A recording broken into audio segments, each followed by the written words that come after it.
The circle of fifths displays all 12 major and all 12 minor keys, including their respective key signatures.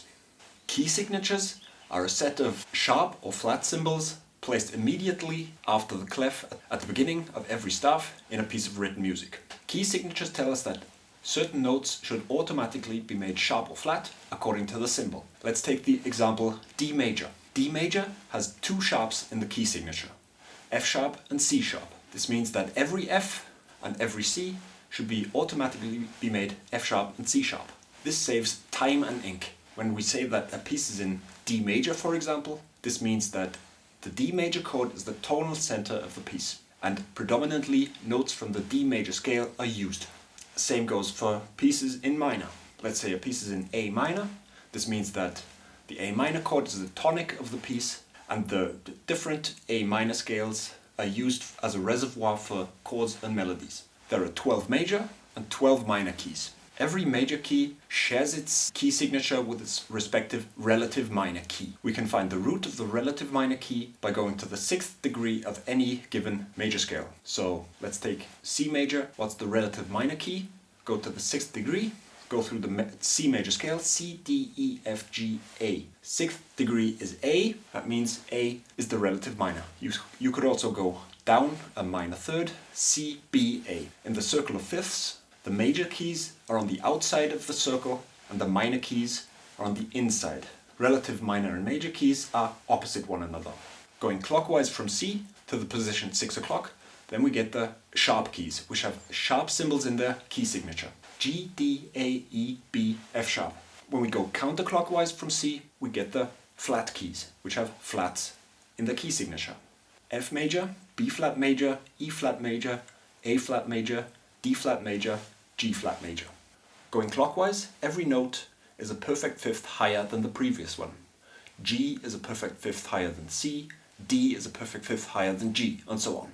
You should also think of it as going up a perfect fifth, down a perfect fourth, up a perfect fifth, down a perfect fourth, and so on. These are complementary intervals, perfect fourth and perfect fifth.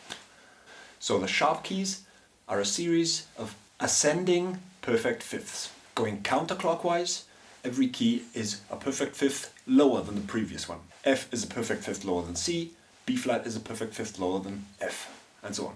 You should also think of it as going down a perfect fifth, up a perfect fourth, down a perfect fifth, up a perfect fourth, and so on. So you could think of the flat keys as a series of descending perfect fifths. But why are the notes arranged in perfect fifths in the first place? Keys that are a perfect fifth apart are the most closely related keys, meaning they have 6 of 7 scale notes in common. Let's look at C major and G major. C major has all natural notes C, D, E, F, G, A, B. G major has G, A, B, C, D, E, F sharp. The only differing note is the F sharp. 6 of 7 notes in common. Sharp key signatures have up to 6 sharps. F sharp, C sharp, G sharp, D sharp, A sharp, E sharp. You could keep going, but that's sort of a nerdy discussion that's not necessary at this point. The flat keys have up to 6 flats: B flat, E flat, A flat, D flat, G flat, and C flat. The sharps and flats follow a certain order, with every key adding one more symbol while retaining the symbol of its previous neighboring key.